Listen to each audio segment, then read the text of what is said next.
Buenas tardes. Vamos a continuar con la segunda sesión presencial del curso de conservación preventiva. Realmente es una pena los que estén viendo y no han podido venir esta mañana. Ha sido una pena porque la visita ha sido extraordinariamente interesante. Pero bueno, como van a tener también clases grabadas de Ruth Villas, supongo que podrán aprender todo lo que nos ha contado así en vivo y en directo. De todas maneras, pues les aconsejo que cuando organicemos otra visita, pues hagan lo posible por venir porque ha sido muy interesante.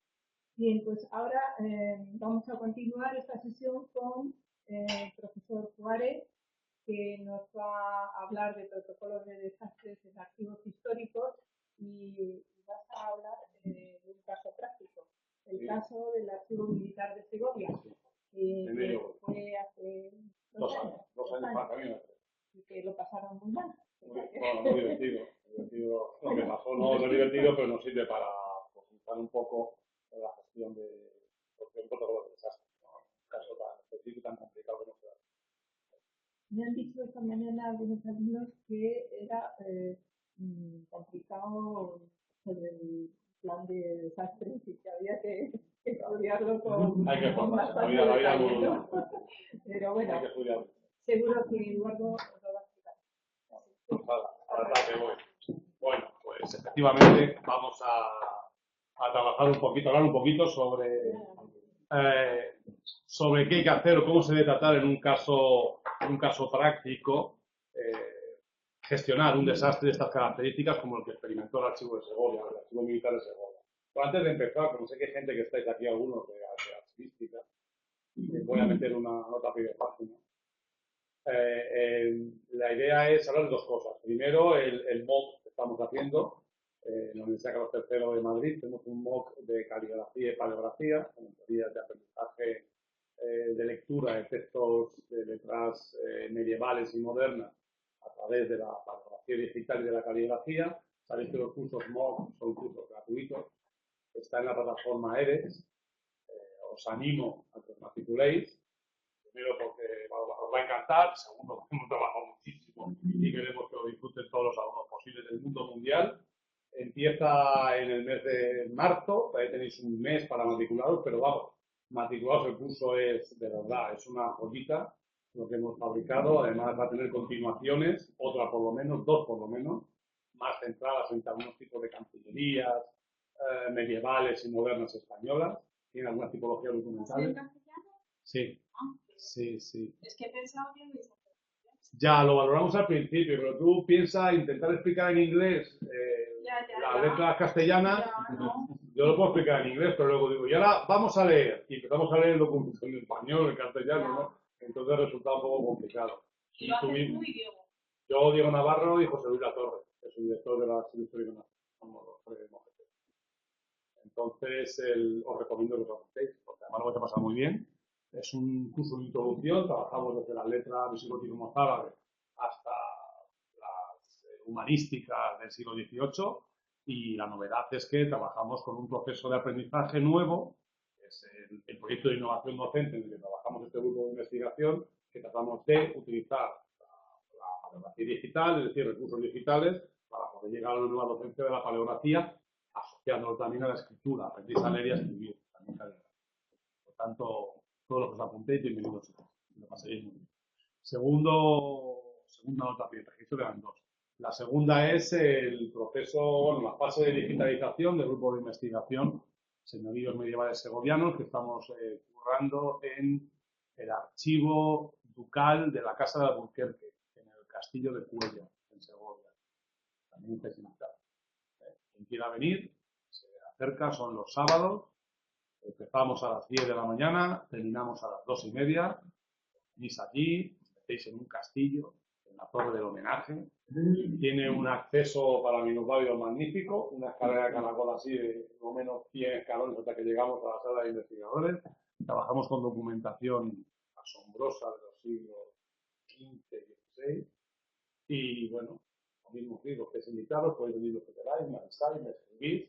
A todo el que va le damos un certificado de práctica en un proyecto de investigación con 20 horas de prácticas, lo paséis muy bien, lo hacéis todos vosotros, os ponéis los guantes, cogéis la documentación, la movéis, la manejáis, tocáis, leéis, un contacto de primera con documentación muy interesante. Nosotros el otro día estábamos trabajando con un pliego de condiciones del duque de Alburquerque del plan de la cueva, sí, el famoso Beltrán de la Cueva, el papá de la Beltraneja, el supuesto papá, que es falso, pero bueno, el supuesto papá de la Beltraneja, y la reina Isabel la Católica, viendo los dos, diciendo bla, bla, bla, y ya, me place, no me place, me place, esto lo tiene que ver el oidor, entonces está, ¿no? Por tanto, son los sábados por la mañana y casi todos. Este sábado vamos, el sábado de la semana que viene no, porque tengo yo un compromiso obligado, no puede ser, pero la semana siguiente sí, y vamos a estar yendo sábados, seguro, esta Semana Santa. También os interesará porque a partir de principios de abril en Cuellar se inaugura la exposición famosa de las edades del hombre y ya matéis los pájaros de un tiro. Vais a currar y vais a las edades del hombre. Y os coméis un buen cordero, que hacen un cordero que te muere. Pero bueno, no en el castillo. En el castillo solo hay documentación y está cruda, no está frita. Bien, bueno, vamos a... Bueno, ya está. Todo esto dicho, os he informado. Recordadlo, participad en lo que queráis. Tanto el curso como todo es gratuito. Solo queremos que participéis, que aprendáis, que disfrutéis con el mundo de los archivos, de la documentación y de la investigación. Así que dicho lo cual, pues empezamos con la clase de hoy, que bueno, vamos a intentar ir un poquito rápido para no molestar a los profesores que vienen después. ¿De qué vamos a hablar? Vamos a hablar de un caso práctico, ¿no? Porque cuando uno habla de, yo entiendo que esta asignatura de gestión de desastres en archivos, bibliotecas, desde un punto de vista teórico, pues resulta muy bonito, muy fácil, ¿no? Es decir, vamos a, ¿qué puede ocurrir en un archivo? Pues puede inundarse, bueno, cosas reales, es decir, porque rayos, terremotos, Godzilla, esas cosas no van a ocurrir, ¿entendéis? Es decir, es muy complicado que ocurran en España, pero inundaciones, incendios, bueno, depende de los archivos, pero inundaciones es algo muy frecuente, desgraciadamente. Entonces, ¿cómo actuar? Yo sé que la documentación que tenéis, el texto que tenéis, los textos que tenéis para formaros en cómo actuar ante un desastre, pues son evidentemente son muy idílicos, ¿no? No cuentan con los problemas esenciales que se va a encontrar uno, que vamos a ver en este caso práctico, y que realmente conducen siempre a hacerlo, si se puede hacer mal, a hacerlo peor. Porque la realidad es esta, ¿no? Estamos preparados para lo bueno, pero casi nunca para lo malo. Y para gestionar un desastre en un archivo, pues es complicado. Entonces, como el objetivo esencial es aprender para tener una formación en prevención, es decir, que seamos capaces de, no de reaccionar, porque reaccionar siempre es muy malo, es de intentar que no ocurra esto. Cuando lleguemos a un archivo a trabajar, saber qué no debe ocurrir, cómo debe estar la documentación, cómo debe ser la infraestructura, para que no tengamos que actuar. Esa es la idea, yo creo que es el objetivo esencial, ¿no? de esta asignatura e incluso de este curso, ¿no? Es saber qué hacer en cada circunstancia, cómo tratarla, cómo prevenirla. Bueno, el caso es que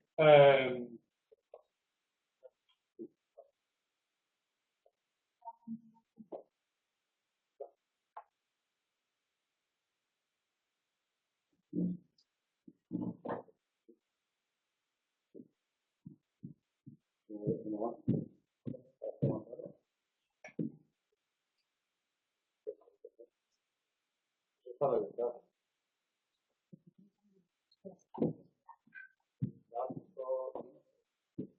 Lo que estoy intentando ver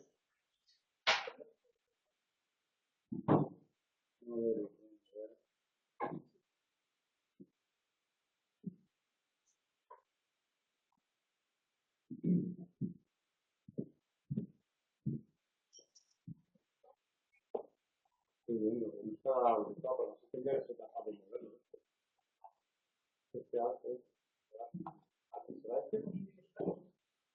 Ya está, ya lo encontré. Una flecha verde que hace así, vas y abajo. El tonto soy yo, no la pasa. Bueno, vamos a ver, vamos a... Bueno, sí, voy bien, estamos buenos aquí. Bueno, olvidaos de eso, ¿vale? el Archivo Militar de Segovia. Bueno, como sabéis, el Archivo Militar de Segovia, el Archivo General Militar de Segovia, es el primer archivo militar que se creó en España. Entonces, se ubica en el Alcázar del magnífico, precioso y increíble Alcázar de Segovia. ¿Por qué se ubica aquí este archivo?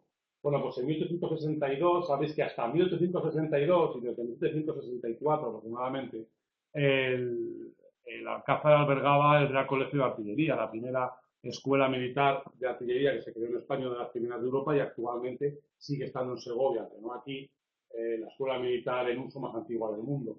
El caso es que este archivo, este edificio en 1862 sufrió un incendio y quedó totalmente destruido. Lo siento, haber visitado el Alcázar de Segovia y os han contado los hechos. Mudéjares y mentira. Como no me están grabando, lo puedo decir. No son mudéjares ninguno, son reproducciones.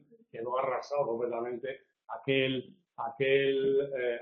bueno, todo el castillo en sí. Por tanto, cuando se termina la recuperación de la infraestructura, pertenece al ejército. Pertenece al ejército porque era un colegio militar.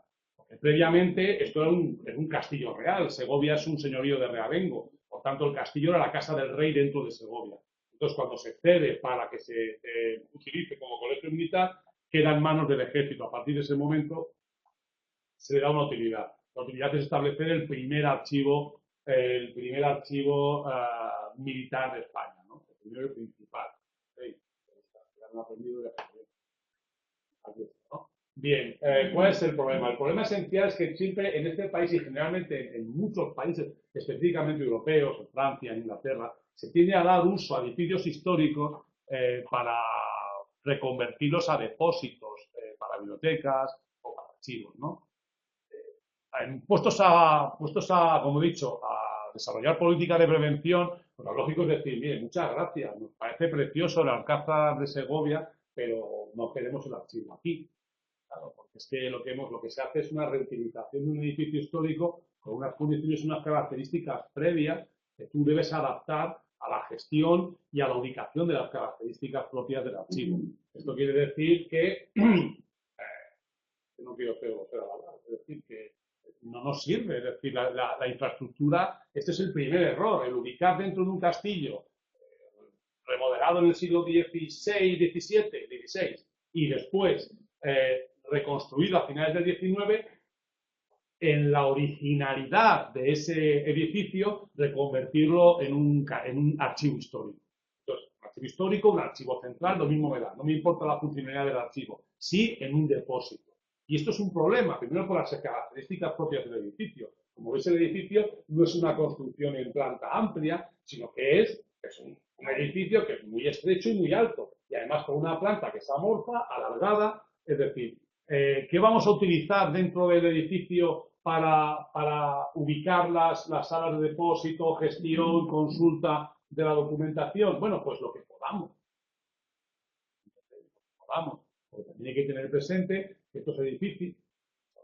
estos edificios además tienen un uso compartido, son preciosos, son unos sitios con un atractivo turístico tremendo. Habéis estado casi todos, ¿no?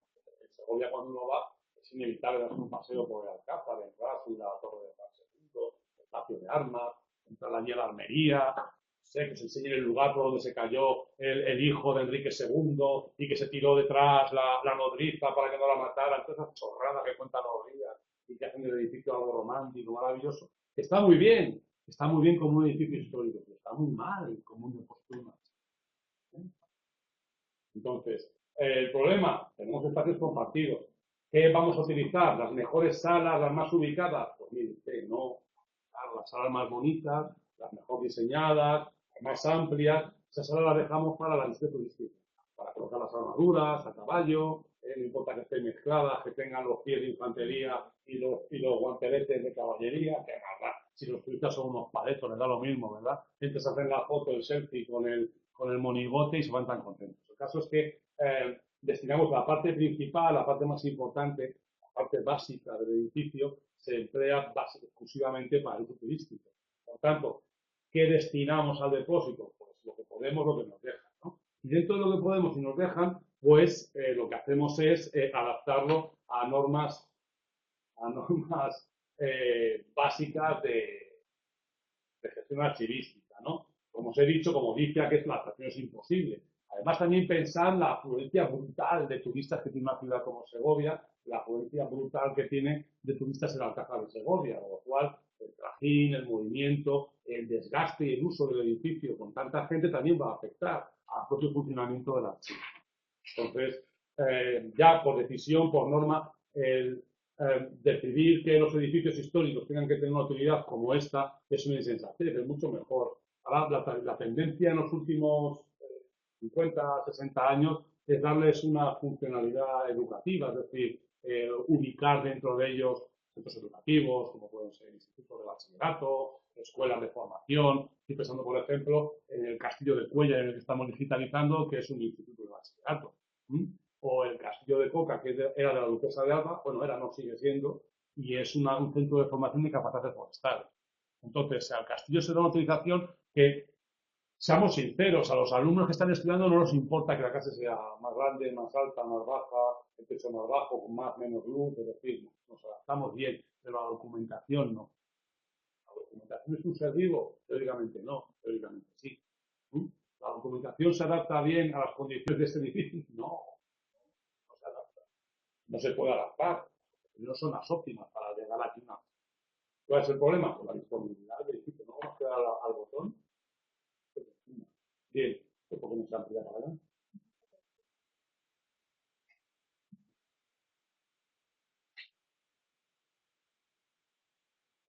Eso digo que no cabe y no quiero hacerlo. Bueno, vamos a ver, aquí lo que se ve en teoría en este PowerPoint, si me dejan ampliar, es que no se amplía, no se amplía,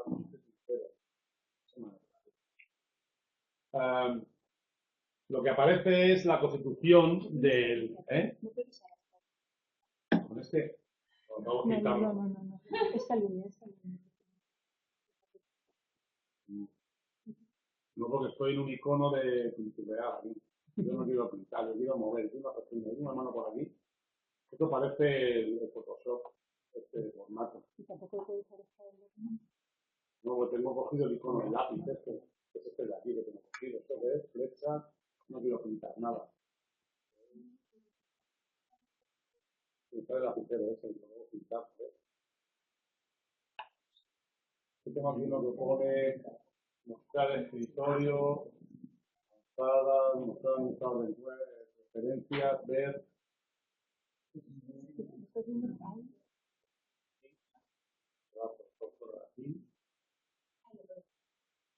¿Dónde? El lápiz está aquí. Es que si tuviese una mano como es el Photoshop, lo movía con la mano. Espera.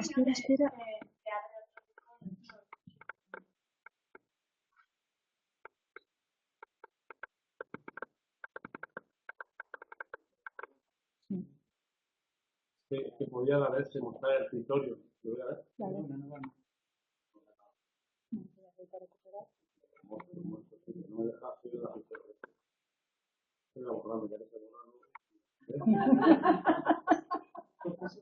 Es que esto es como el Adobe, ¿no?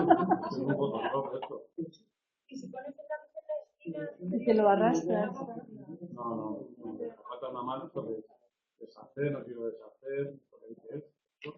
Había herramientas avanzadas, configuración, preferencias. Bueno, mirad. Pero que perdemos el tiempo. Os lo explico y ya está, quedamos un poco cortado así, no ocurre nada. Porque luego el PowerPoint este lo podéis bajar tranquilamente y ya está. No hay ningún problema. Lo mandan, lo hemos subido, lo podéis bajar y las palabrillas que falten no os preocupéis, que yo las veo aquí o la veo. Bien, vamos a ver. Aquí tenéis la estructura cuando se constituye este archivo. Este archivo se constituye en 1898 y se constituye según una norma dentro del Ministerio de la Guerra en aquella época, en la cual los archivos militares tenían que tener básicamente 4 secciones, ¿no? Y las 4 secciones tienen que ser en esta, pues es como es el ejército. El ejército tiene, en fin, vamos a contarlo, tiene una serie de normas y las cumple a rajatabla. Es decir, 4 secciones: personal, asuntos, material y causas. En causas se refiere a causas judiciales, causas de justicia militar. Y así funciona. ¿Cuál es el problema? Que el archivo de Segovia tiene una peculiaridad bastante pintoresca, ¿no? Entonces, ya desde el principio, en 1998, esas 4 secciones se convierten en, como veis, en hasta 9 secciones. Se me ha montado aquí esto en el PowerPoint, no sé por qué, pero bueno. Entonces, no me interesa demasiado explicaros qué hay en cada sección. Lo que sí que quiero que veáis es la complejidad del archivo histórico, ¿no? Es decir, el archivo histórico tiene una profundidad enorme. Este funcionamiento de este archivo va a seguir de esta manera desde 1898 hasta el año 1998. Con la ley estatal de decreto que veis aquí de 1998 se transforma el archivo militar de Segovia. Pues se transforma, se generan más archivos militares, porque hay otro archivo general militar en Ávila, por ejemplo, y también hay uno en Toledo. Es decir, digamos que se diversifica el archivo militar, se especializa más el archivo de Segovia, pero sigue siendo la matriz del resto de archivos históricos militares españoles. Esto quiere decir que el edificio aceptaba toda esa documentación, se metió, llegó un momento en que no podía aceptar más, que esto es típico de la política de archivos en España, crea un archivo histórico en el año 1850, lo pongo hasta arriba, hasta arriba, hasta arriba, y cuando ya no entra nada más, empiezo a pensar dónde llevo la documentación, qué hacemos con ella, que es la situación actual del sistema de archivos español. ¿Qué es lo que ocurre en el Archivo Histórico Nacional? Que no le entra un pelo, no le entra nada. De hecho, según lo que dice la Ley General de Archivos en España, el Archivo General de la Administración, que es el archivo intermedio de la Administración Pública Española, tiene que transferir al Archivo Histórico Nacional. Como el Archivo Histórico Nacional no acepta nada más, el Archivo General de la Administración ya es un archivo histórico. Porque al no poder transferir, se está transformando. ¿Entendéis? Bueno, pues esto le pasa al Archivo de Segovia. El Archivo de Segovia es un archivo histórico militar. Bueno, mire usted, sí y no. Es una mezcla, es un archivo intermedio y un archivo histórico. ¿Por qué? Porque en realidad la documentación que tiene en este archivo militar no pierde nunca, gran parte de la documentación nunca pierde su valor administrativo del todo. Y como bien sabéis, la documentación, desde el punto de vista archivístico de la gestión, pasa a un archivo histórico cuando ha perdido su valor administrativo y cuando ese valor administrativo nos dice que tiene valor histórico, porque si no lo apiolamos. Evidentemente, papeles para qué queremos. Papeles y trastos viejos, pocos y viejos, ¿no? Pues ahora, lo que no nos vale, a la basura y a ¿verdad, hombre? Vamos a conservar todo y que tengamos síndrome de Dios. Pues nada, fuera la documentación que nos sirve. ¿Cuál es el problema? El problema es que este archivo, claro, mirad, sí que se ven las tres secciones que tiene según esta normativa. Abajo tenéis una cuantificación estimada de los legajos que tiene. Es decir, sección 1, personal. Claro, los informes personales, las hojas de servicio de los militares, ¿pierden realmente su valor administrativo? A veces sí, a veces no. No es lógico, a veces sí, a veces no. Entonces, 63.000, casi 64.000 legajos. Estamos hablando. 64.000 legajos. Luego tenemos otras dos secciones que están bien dotaditas, entre las dos tienen casi 5.000, 4.000 y pico legajos, evidentemente, pero bueno, la sección principal y más importante del Archivo Militar de Segovia es la sección de personal. Entonces, eso es lo importante realmente. Pues os decía, ¿es realmente un archivo histórico? Bueno, pues sí, es un archivo histórico, pero en el momento en que tú estás buscando la hoja de servicios de una persona que es de tu familia para requerir, ya no es un archivo histórico, es algo muy sencillo y tiene un valor administrativo. Si yo lo utilizo para solicitar una pensión, para que mi tatarabuelo fue héroe de guerra y le concedieron la cruz de San Hermenegildo, que va dotada de una pensión hereditaria, pues mira, ese documento resulta que la hoja de servicios de mi abuelo, de mi tatarabuelo, que la palmó en Filipinas, no es un documento histórico, es un documento administrativo, porque me sirve para un trámite administrativo a la misma. Por tanto, ese valor no lo puedo. El caso es que el archivo, por tanto, tiene un valor importantísimo. Por eso, el tomar decisiones de equipar o ocupar edificios de estas características con documentación, esta importancia, tiene un poco de insensatez siempre en la administración pública. Y esto es lo que os he dicho al principio. Tenemos un edificio precioso, medio vacío, ¿qué hacemos el archivo? ¿Dónde va a estar mejor que en el archivo, que en la Alcázar de Segovia? Pues mira, tío, en mil sitios. Va a estar 1000 veces mejor que aquí, ¿no? Bien, como veis, por tanto, los fondos son de una importancia básica para la investigación histórica, para el proceso administrativo, para justificaciones personales, pensiones, reconocimientos y demás. Es que no me gusta decir eso. Y demás. ¿De acuerdo? Sí, porque a mis alumnos les bajo la nota cuando pueden. Porque este etcétera, significa hay otras cosas que yo sé. Si las sabes, las pongo. Si no, no lo sé. Bien, bueno, pues, y demás, ¿vale?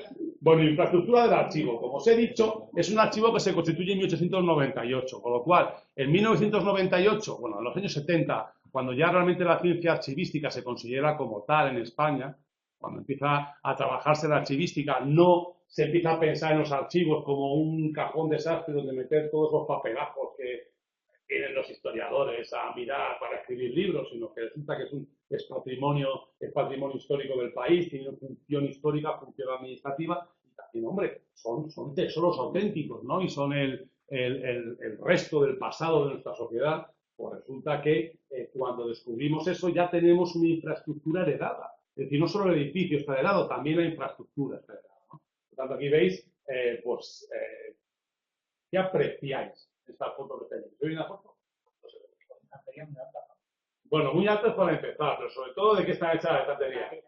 Ah, hombre, es que qué bonita es la madera. No, es verdad, qué bonita es. Qué bien queda. Tú en tu casa dices, ¿pongo el suelo de terrazo o pongo una madera pulida? Pongo una madera en tu casa preciosa, en el archivo ni verla. Ni verla. En el archivo de Puya que estamos ahora, se gastó la empresa de iniciativas turísticas una pasta en adaptar las estanterías de madera al torreón, a la torre del homenaje de Don Álvaro de Luna, pero qué bonitas son, de verdad, son preciosas, pero son una porquería para el archivista. Para lo que es un depósito, jamás debemos emplear la madera, ¿no? Aquí se ve un poquito más, ¿no? ¿Qué más cosas apreciáis? ¿Eh? Bueno, pero más que luz, ¿eh? Que luz, unos fluorescentes guays de estos con la instalación bien colocadita sobre la madera. A ver si con un poco de suerte hay un cortocircuito y ponemos una chisquereta de maravilla. Eso es una de las cosas. Luego, mirad, cosas interesantes. Primero, de arriba abajo, solo primero. Y segundo, por lo menos tuvieron la inteligencia de establecer un nivel de seguridad entre el suelo y la primera línea de soporte donde metemos los legajos. Menos mal.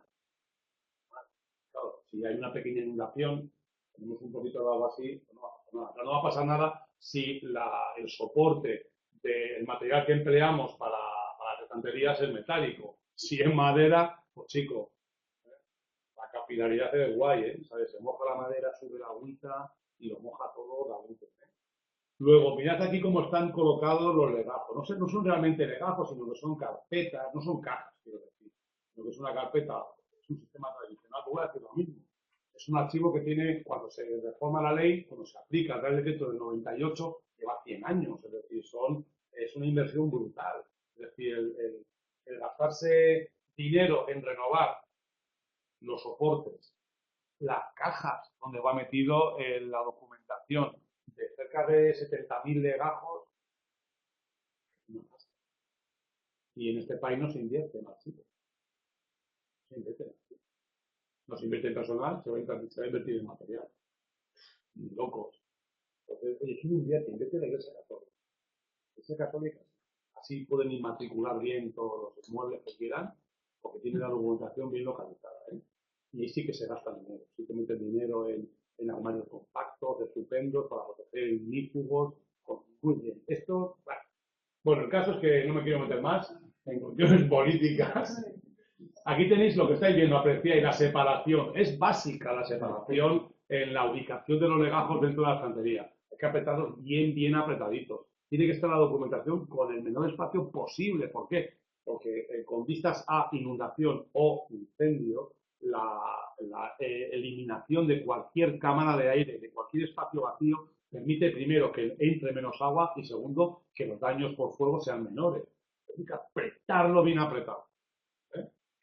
Bien apretado. Y las cajas especiales, no hay que dejar espacios. Esto es básico, teoría básica de la prevención de desastres en un depósito como es un archivo, ¿no? En cualquier caso, como veis, mucha madera, espacio entre los documentos. Los documentos montados en bastidores, no en cajas. Es decir, que el documento tiene una trasera y una delantera donde tenemos la información de la asignatura topográfica dentro del archivo, pero los laterales está la documentación al aire.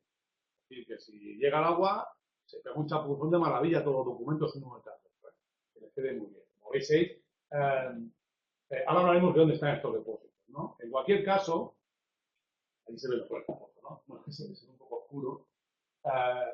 Se ve más o menos, ¿no? Veis, por ejemplo, la ventana, la puerta, cómo se tiene que adaptar el depósito a la infraestructura. Este es el error, ¿entendéis? Es decir, hay que adaptar la infraestructura al depósito. Cuando creamos un depósito de un archivo, tenemos que pensar que todas las características de esta infraestructura están al servicio del archivo. Ahora bien, si a mí me dan un edificio histórico, yo no puedo decir, vamos a ver, me vais a quitar esta torre me la hacéis en lugar de circular, me la hacéis bien para que pueda entrar aquí. Y aquí nada de artesonado, eso me lo quitas. Porque artesonado eso es como eso es una chisquereta, eso que hay una chispa y arde entero. Me pones un techo ignífugo, ¿me voy a quitar yo un artesonado del siglo XIV para ponerle a usted un techo ignífugo? Pues me lo vas a poner, hombre, que es un archivo. Las discusiones de perogrullo me parecen un poco de gila, son las que habría que tener cuando uno se enfrenta a la preparación de un espacio para que reciba un depósito.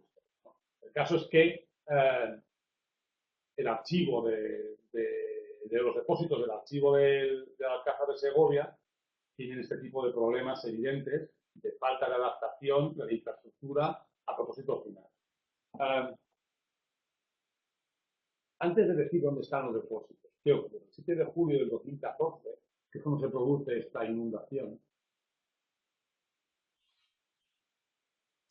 bien, pues, ¿qué pasa? Pues un fin de semana, pues un depósito de agua dentro del archivo, pues lógico, ahora discutimos sobre esas cosas. Ese depósito sufre una pérdida y está expulsando agua todo el viernes, todo el sábado, y el domingo por la mañana el personal de seguridad descubre que hay una inundación tremenda en varios depósitos del archivo que ha afectado, pues, a unos 600 relajos, bueno, alguno más. Entonces, este es el desastre. Pues primero, antes de ver qué hicieron, razonamos un poco. Lo primero, un depósito de agua dentro de un archivo histórico. Sí, ¿no? Un depósito de agua bien lleno, para que ya que se moje de verdad.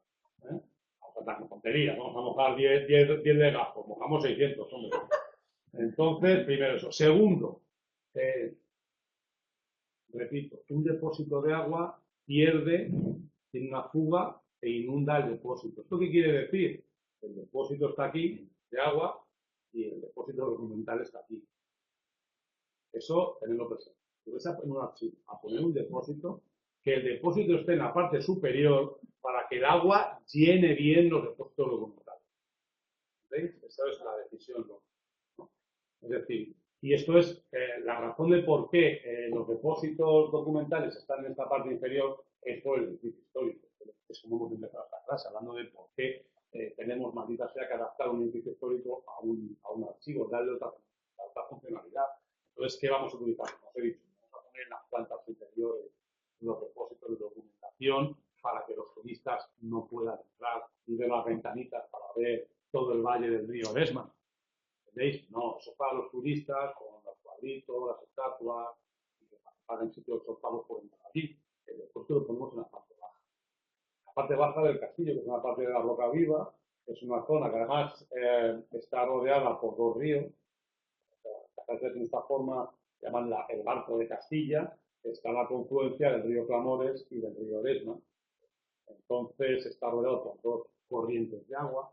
La parte baja, además de tener muy poca, bueno, salida prácticamente imposible, es una zona con bastante humedad, lógicamente, pero además eso tú le colocas depósitos de agua para los usos propios del edificio, colocas un depósito de agua en la parte superior, como tengas una fuga, se va a inundar el depósito. Eso es lógico. Entonces, el caso es que se suelta el agua, inunda el depósito y prepara todo este desastre en el archivo militar que afecta a una parte importante de los depósitos. Actualmente sí que es cierto que en los últimos 10 años el Ministerio de Defensa ha creado un depósito nuevo que está en un edificio anejo al Alcázar, en lo que era la Casa de la Química, que es donde estaba el laboratorio de química, donde Luis Proust trabajó como profesor a finales del siglo XVIII.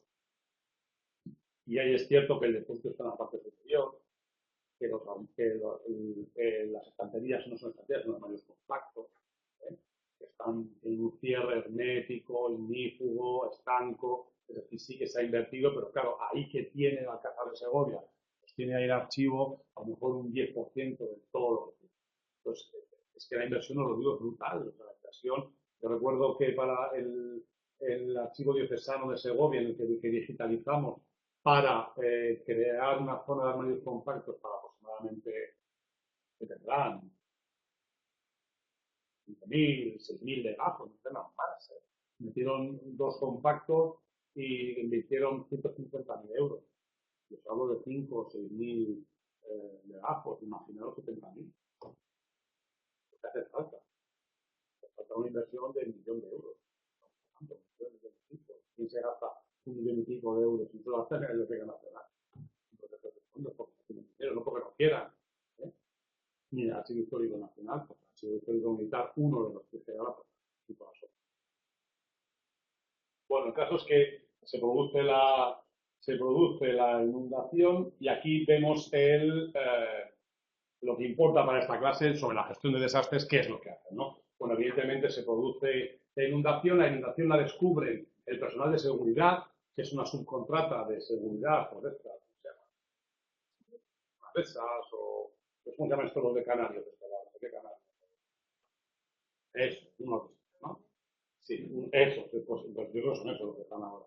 Pues una de estas, pues descubren que hay una inundación y ellos mismos intentan cortar el agua, llaman al director del museo, al coronel, que es el coronel director del museo, y del Museo del Alcázar, del Archivo Militar del Alcázar, e inician el desalojo del agua, y después cuando ven ya el destrozo que está provocado, bueno, pues ellos dicen que se informan, que buscan a un experto, a expertos en tratamiento de documentación mojada, ¿no? Y empiezan su recuperación. Empiezan su recuperación. Esta foto. ¿Veis, no? ¿Qué es lo que estáis viendo en esa foto? Eso hay que hacer.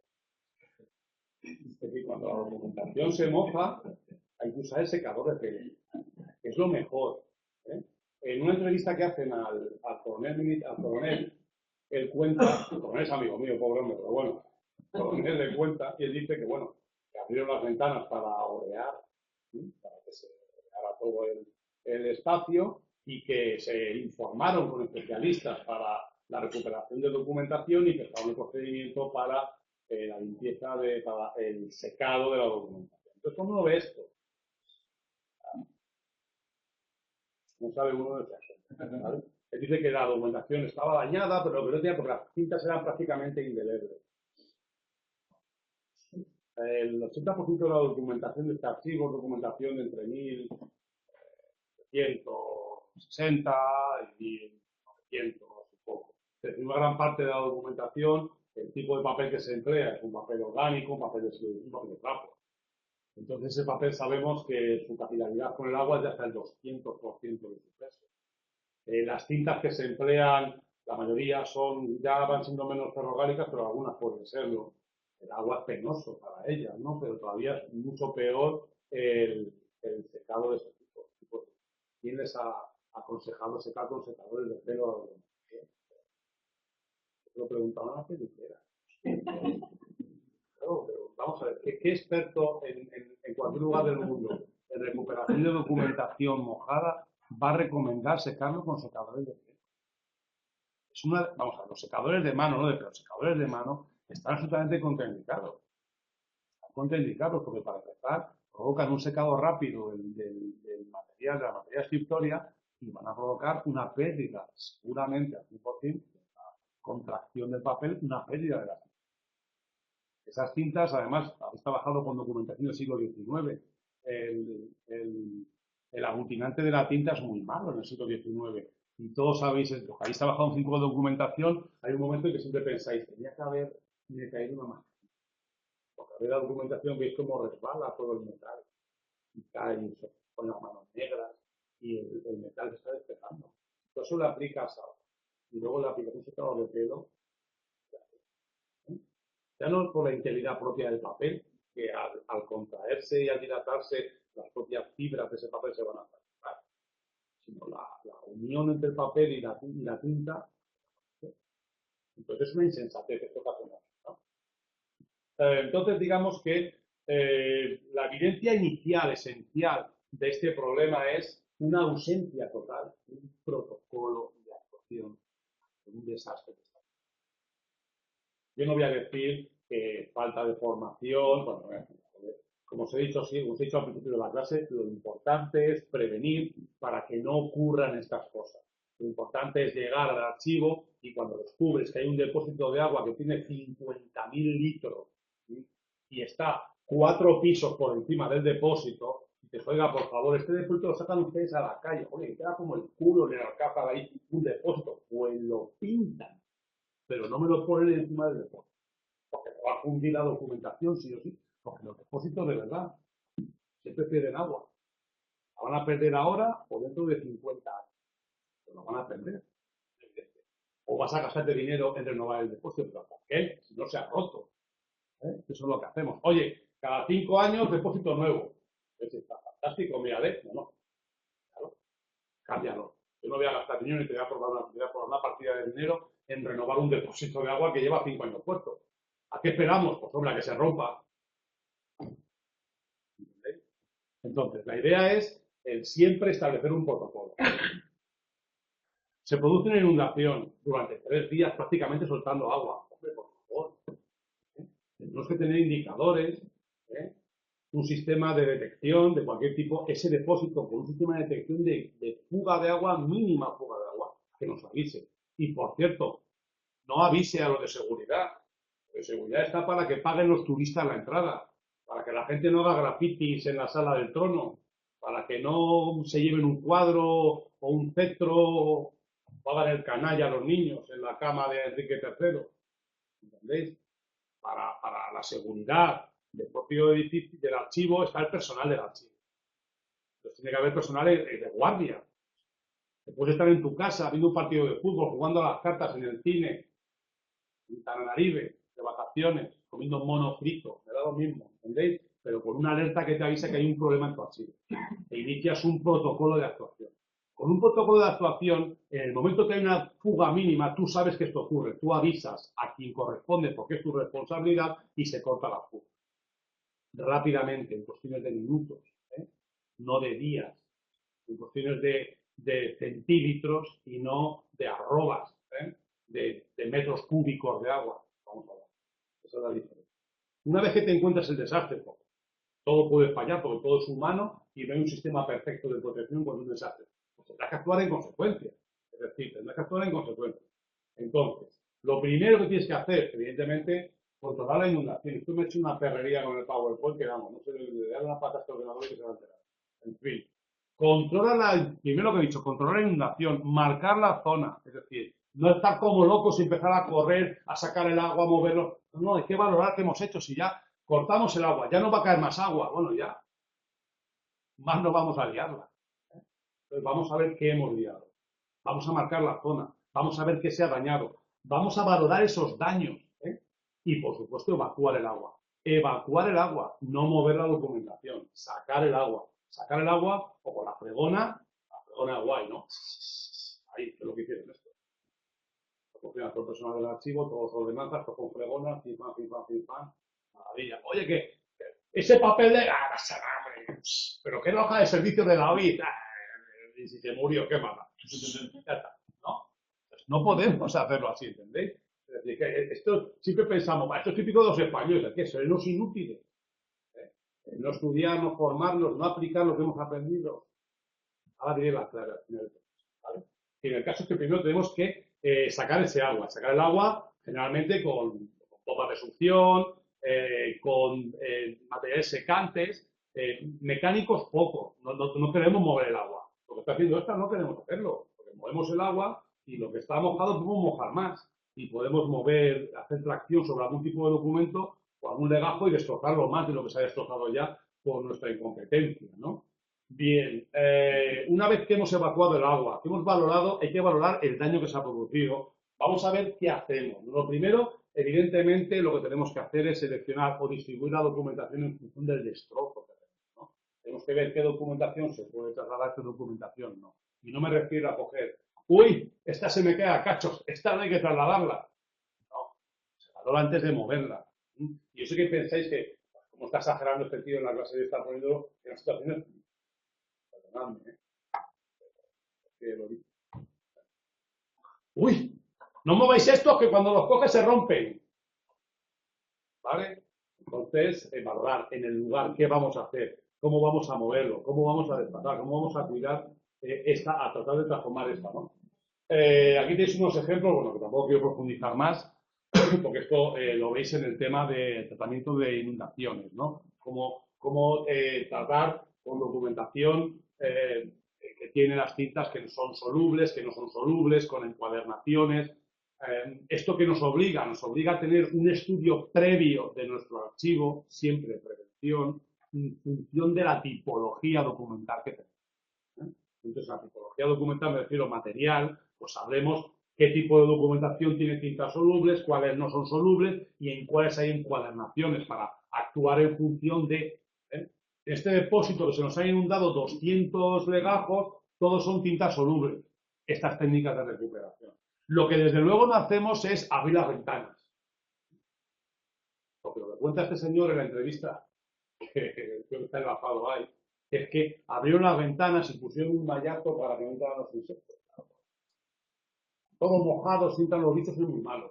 Mala cosa, ¿eh? Entran los bichos a comer. Ay, amigo, los bichos. ¿Y qué mallazo pusiste? O sea, ¿qué mallazo pusiste? Con una discriminación de una micra para que no entren esporas de hongos. ¿Y qué ventanas abriste? ¿Las que dan a la ciudad o las que dan al jardín lleno de flores que rodea el archivo? ¿Qué es lo que hice? Abrí las ventanas en plena floración de todas las plantas y de todo bicho viviente y abre las ventanas para que entre el solete. Venga, vamos a abrir para que pues todo seca rápido. Si no cogemos y el secador lo queda. Como veis, evidentemente, en función de la tipología que sufre la destrucción, debemos aplicar una técnica de recuperación. Generalmente, las técnicas dependen, evidentemente, del daño que sufre la documentación a través del agua. Aquí tenéis tres técnicas básicas: absorción, ventilación, congelación. La ventilación, vuelvo a deciros, no es abrir la ventana, venga, ya está, a secarlo, como si fuese la ropa de casa. Depende de las sábanas, pues que entre y me seque la documentación. No ríais. No ríais porque tengo aquí una foto en que lo han puesto para que se ore bien. Colocar la documentación y abrir la ventana, puertas abiertas, con las ventanas abiertas para que los cafetines estén secos mañana. Entonces, este es el problema esencial, ¿no?, de tomar esa decisión. Evidentemente, con la documentación muy dañada, aparte de la absorción, lo que mejor se aplica es la congelación. Y la congelación no significa irse a la tienda de congelados sin meter la documentación, sino tener, evidentemente, una inversión en ese tipo de archivos tan importantes, una gran inversión en cámaras de congelación, una cámara de congelación. Y luego, obviamente, un sistema de cámaras de liofilización, porque una vez que estás aplicando una congelación, necesitas liofilizar el papel, es decir, una vez que está congelado, lo calientas rápido al vacío para que se evapore el agua. Y así sacas el agua de la documentación sin producir el daño. ¿Esto se puede hacer en condiciones normales? ¿Esto lo podemos hacer la liofilización en el No, tenemos que tener unas máquinas específicas para ello. Aquí las tenemos, ¿veis? Aquí tenemos las cámaras de liofilización. ¿Son una inversión? Pues sí, son una pasta, claro. Pero, ¿cuánto vale el pasado? ¿Cuánto vale el patrimonio histórico? Porque solo lo valoramos cuando lo perdemos. Cuando se nos van al garete 600 legajos irreemplazables, decimos, coño, si hubiéramos invertido 15 o 20 mil pavos en una cámara de liofilización, pues no toca. La haremos solucionado. Hayamos recuperado la documentación, siempre a posteriori. ¿Entendéis? Siempre a posteriori. Entonces, el problema esencial de esta inundación, aparte de la documentación que quedó destruida, es indudablemente el problema del biodeterioro. En una zona como está la Caza de Segovia, rodeado de bosques, pinares, jardines, la invasión de hongos en el papel es evidente. Y de hecho, eso estamos en proceso. Este archivo está en proceso de lucha contra el biodeterioro. Porque el daño provocado por los hongos no es inmediato. No es un ratón que se está poniendo ciego con los expedientes del siglo XIX. Sino que son los hongos que entran incluso en archivos que no tienen estos problemas. Siempre aparece residualmente una pequeña mínima infestación estadísticamente es inevitable de hongos. Hay que luchar contra ella. Si venís a Cuéllar, alguno de vosotros, os enseñaré ejemplos de pergaminos del siglo XIX y papeles un poco posteriores, digo XIX, pergaminos del siglo XV y XVI con problemas de hongos. Entonces, claro, siempre estamos en la misma, ¿no? También, para acabar con la invasión de hongos, las infestaciones fúngicas, siempre es recomendable la congelación. Siempre es recomendable la congelación. Mucho mejor que coger, y lo que se hacía antes, un montón de mierda de esta química si matas a los hongos y a todos tus trabajadores. Claro, dices, he matado a todos los hongos y tengo una de baja de los 5 que trabajan a 4. No se va a morir porque tiene un cáncer de la leche porque la ha pillado por esta guarrería, el paraformaldehído, le ha destrozado el hígado. Pero bueno, oye, hemos matado a todos los hongos, los que había en la documentación y los que tenía este tío dentro. No hemos dejado ninguno. Entonces, claro, hombre, ¿cuántos habéis encontrado en un archivo? Estas medidas son absurdas. Por ejemplo, el arradón. ¿Quién no habéis encontrado en un archivo con este maldito gas antiincendio? Arradón, no está ninguno. En fin. Bueno, estoy terminando ya que se me acaba el tiempo. Entonces, conclusión. Prevención siempre. Conocer básicamente el depósito en el que estás trabajando. Conocer las características de tu depósito, luchar contra estos errores absurdos, contra un depósito de agua enorme encima de los depósitos de documentación, formar al personal, los protocolos. Yo en los ejercicios, la plasta que os doy a todos en los ejercicios con un protocolo sistematizado de actuación. ¿Esto qué significa? Que haya 14 puntos, 5, 7, 8, 9, me da lo mismo, pero bien claritos y que se lo sepa de memoria todo el mundo. Que todo el mundo sea capaz de saber qué tiene que hacer en una circunstancia de estas características. Que cada uno cumpla con su papel de forma mecánica. Y decir, esto es imposible. No, no es imposible. Mirad, hace 3 años se produjo un incendio en la fábrica de cristales de San Lorenzo.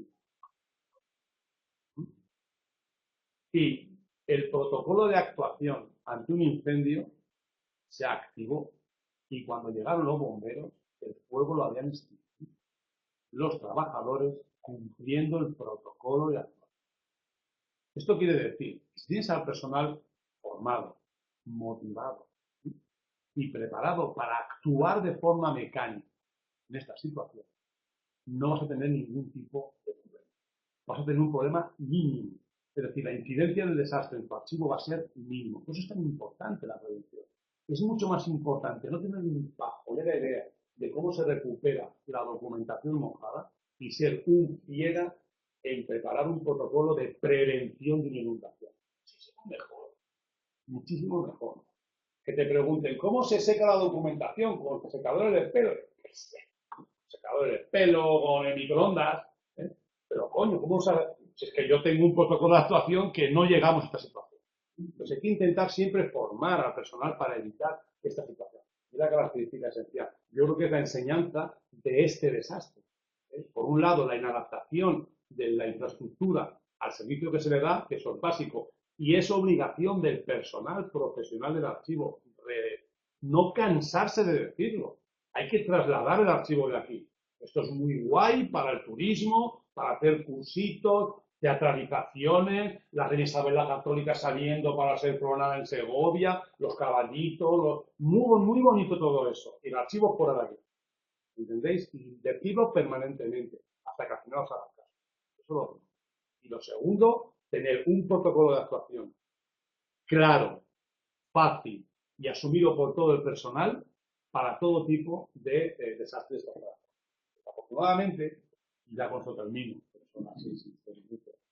Hasta las 6, ¿no? Desafortunadamente, en este país, los políticos, cuando uno le habla de inversión en personal, información en los archivos, ellos entienden el enchufaje. ¿Ves? Yo, desgraciadamente, con estos archivos del mundo, que uno se mueve, tú que también vas a los archivos como yo, sabes qué nivel de profesionalidad, ¿no? Tomamos gente para que tengan puestos de trabajo y haya señores. Y los políticos, la política en sí, la gestión hacemos caso, debe comprender que es vital el funcionamiento y la protección de la documentación en los archivos para el funcionamiento de la sociedad. Porque si no, no dejaremos nada, ni podremos ser eficientes en ningún proceso. Y ya está, tiene claro. El PowerPoint lo tenéis en la página web, sí, ¿no? Está colgado allí, lo podéis bajar y lo podéis ver enterito, con todo. Así que nada, está, fin.